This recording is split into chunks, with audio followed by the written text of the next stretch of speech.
Hi friends, तुमच्या सर्वांचं स्वाद रेसिपीमध्ये अगदी खूप खूप मनापासून स्वागत करते। आज आपण एक आगळा वेगळा खिचडीचा प्रकार बनवणार आहोत। प्रत्येक वेळेला एकाच प्रकारची खिचडी खाऊन वैताग येतो। बरेच जण आठवड्यातून 2 वेळा 3 वेळा सुद्धा उपवास करतात, तर तुम्ही अशा प्रकारे थोडीशी वेगळी खिचडी करून खाऊ शकता आणि टेस्ट ही खूप छान होते। सोबत ती झणझणीत असा खिचडीचा प्रकार आपण करणार आहोत।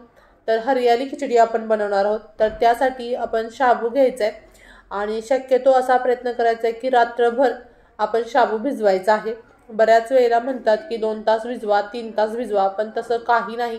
रात्रभर शाबू भिजवला तरच ती खिचडी व्यवस्थित बनते।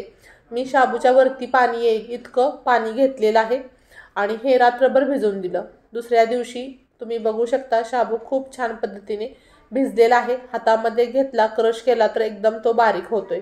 एक बटाटा उकडून घेतलाय, पण बटाटा उकडून घेत असताना ओव्हर कुक करायचा नाही, कच्चाही ठेवायचा नाही। म्हणजे बटाटा शिजला तर पाहिजे पण ओव्हर कुक नाही झाला पाहिजे, ही सुद्धा एक टिप्स आहे। सोबतच अर्धी वाटी शेंगदाणे घेतलेत, मंद गॅसवरती खरपूस असे भाजून घ्यायचेत आणि एका प्लेटमध्ये काढून घ्यायचे। त्यानंतर पुन्हा मी गॅस सुरू केलेला आहे। आता तेल घालायचं। तुम्ही याच्याऐवजी तुपाचा वापर सुद्धा करू शकता। बरीच जण खिचडीमध्ये तुपाचाच वापर करतात, पण हे सर्व आपल्या आवडीनुसार आहे। तुम्ही तूप वापरा किंवा तेल वापरा। आता 1 चमचा जिरं घालायचं आहे। तर ह्यातला जो पदार्थ तुम्ही उपासाला खात नाही तो स्किप करायचा आहे।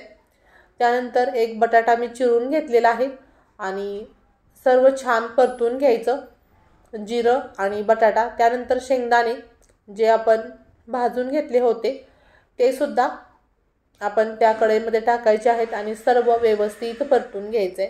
बटाटा आणि शेंगदाणे आहेत त्याला खरपूस असा बटाट्याला ब्राऊन कलर आला पाहिजे, शेंगदाणे पूर्णपणे खरपूस झाले पाहिजेत आणि त्यामध्ये मी चवीपुरतं मीठ घातलेलं आहे।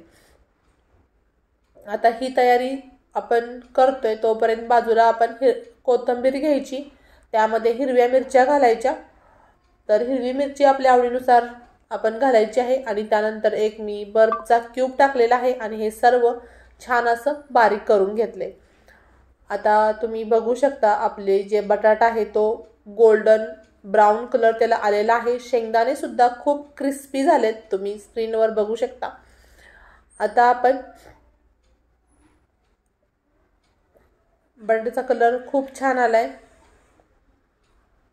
आता जे खिचडी आपण भिजत घातली होती ती हाताने मोकळी करून घालायची आहे। तर बऱ्याच वेळेला बऱ्याच जणांची खिचडी चिकट होते, बऱ्याच वेळेला व्यवस्थित स्मूथ होत नाही। तर या सर्व टिप्स जर तुम्ही पाळल्या तर 100% तुमची खिचडी छानच होणार। पुन्हा मी थोडंसं मीठ घातले, आधी सुद्धा मी थोडंसं मीठ घातलं होतं, त्या अंदाजाने मीठ घालायचं आहे, कारण 2 वेळा मी मीठ घातलं। थोडंसं परतून घेतलं आणि त्यानंतर जे बारीक केलेलं वाटण आहे ते घालायचं। जर आपण तेलामध्ये ते वाटण घातलं तर आपली खिचडी आहे ती हिरव्या कलरची दिसणार नाही, थोडीशी काळपट कलरची होईल। त्यामुळे मी तेलामध्ये हे मसाला जो बनवलेला आहे तो घातलेला नाही, जे वाटण बनवलं होतं ते। आणि आता हे सर्व एक व्यवस्थित परतून घ्यायचं, एक वाफ काढून घ्यायची आणि आपली ही खिचडी खूप छान आणि टेस्टी मोकळी किती झाली तुम्ही बघू शकता आणि खिचडी आपली तयार आहे।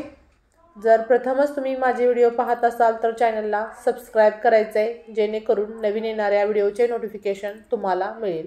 आता आपण एका प्लेटमध्ये ही खिचडी सर्व करताना तुम्ही बघू शकता खूप मोकळी आणि स्मूथ अशी ही खिचडी, थोडीशी वेगळ्या प्रकारची झणझणीत अगदी नाकातून पाणी आणणारी अशी तयार झालेली आहे। पुन्हा भेटूया अशाच नवनवीन आणि जायकेदार रेसिपी सोबत। तोपर्यंत बाय बाय।